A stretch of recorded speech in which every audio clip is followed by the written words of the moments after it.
ஸ்னேகாலயா சில்க்ஸின் women's day slogan கான்டெஸ்டில் participate பண்ணி மலேசியா செல்லும் வாய்ப்பை பெறுங்க.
இசையமைப்பாளர் இளையராஜாவின் பாடல்களை பயன்படுத்த விதிக்கப்பட்ட தடையை நீக்க கோரி எக்கோ ரெக்கார்டிங் என்ற நிறுவனம் வழக்கு தொடர்ந்திருந்த நிலையில் இந்த வழக்கின் விசாரணையில் இருந்து உயர்நீதிமன்ற நீதிபதி ஆர் சுப்பிரமணியன் விலகியிருக்கிறார். இது தொடர்பான முக்கிய செய்தியை பார்த்து வருகிறோம். கூடுதல் விவரங்களை எமது செய்தியாளர் சுரேஷ் வழங்க கேட்கலாம். சுரேஷ் வணக்கம். இந்த வழக்குடைய முழு பின்னணி என்ன? இந்த வழக்கிலிருந்து நீதிபதி ஏன் விலகி கொண்டார்? முழுமையான தகவல்கள் சுரேஷ். வணக்கம். அதாவது பிரபல இசையமைப்பாளர் இளையராஜாவின் 1000க்கும் மேற்பட்ட படங்களில் இடம்பெற்றிருந்த 4000க்கும் அதிகமான 4500க்கும் அதிகமான பாடல்களை பயன்படுத்துவதற்காக எக்கோ, அகி உள்ளிட்ட இசை நிறுவனங்கள் ஒப்பந்தம் செய்திருந்தார்கள்.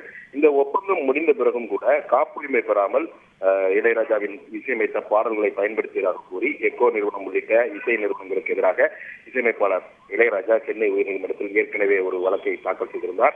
இந்த வழக்கை விசாரித்த உயர்நீதிமன்ற தனி நீதிபதி தயாரிப்பாளரிடமிருந்து உரிமை பெற்ற இந்த பாடல்களை பயன்படுத்த இசை நிறுவனங்களுக்கு உரிமை உள்ளது, அதே சமயம் இளையராஜாவுக்கும் இந்த பாடல்கள் மீது தனிப்பட்ட அதாவது தார்மீக சிறப்பு உரிமையும் அவருக்கு இருக்கிறது என்று தீர்ப்பளித்திருந்தது. 2019ஆம் ஆண்டு பிறப்பிக்கப்பட்ட இந்த தீர்ப்பை எதிர்த்து இளையராஜா தரப்பில் உயர்நீதிமன்றத்தில் மேல்முறையீடு செய்யப்பட்டிருந்தது. இந்த மேல்முறையீட்டை விசாரித்த இரு நீதிபதிகள் அமர்வு தன் நீதிபதியோட உத்தரவுக்கு இடைக்கால தடை விதித்து உத்தரவிட்டிருந்தார்கள். இந்த நிலையில் இந்த படத்தினுடைய காப்புரிமையை தயாரிப்பாளரிடமிருந்து பெற்றிருக்கிறோம், அந்த அடிப்படையில் இந்த பாடல்களை பயன்படுத்த தங்களுக்கு அதிகாரம் இருக்கிறது, அதனால் பாடல்களை பயன்படுத்த விதிக்கப்பட்ட இந்த தடையை நீக்க வேண்டும் என்ற கோரிக்கையுடன் எக்கோ நிறுவனம் உயர்நீதிமன்றத்தில் ஒரு மனு தாக்கல் செய்திருந்தது. இந்த மனு நீதிபதிகள் ஆர் சுப்பிரமணியன் மற்றும் சக்திவேல் அடங்கிய அமர்வில் இன்றைக்கு விசாரணைக்கு வந்தபோது இந்த வழக்கிலிருந்து விசாரணையிலிருந்து விலகுவதாக நீதிபதி ஆர் சுப்பிரமணியம் அறிவித்தார். அதோடு இந்த வழக்கை வேறு அமர்வில் பட்டியலிடக்கூடிய வகையில வழக்கை தலைமை நீதிபதிக்கு பரிந்துரைத்தும் நீதிபதிகள் உத்தரவிட்டிருக்கிறார்கள். நன்றி சுரேஷ், உங்களுடைய விரிவான தகவல்களுக்கு. ஸ்னேகாலயா சில்க்ஸின் விமன்ஸ் டே ஸ்லோகன் கான்டெஸ்டில் பார்ட்டிசிபேட் பண்ணி மலேசியா செல்லும் வாய்ப்பை பெறுங்க.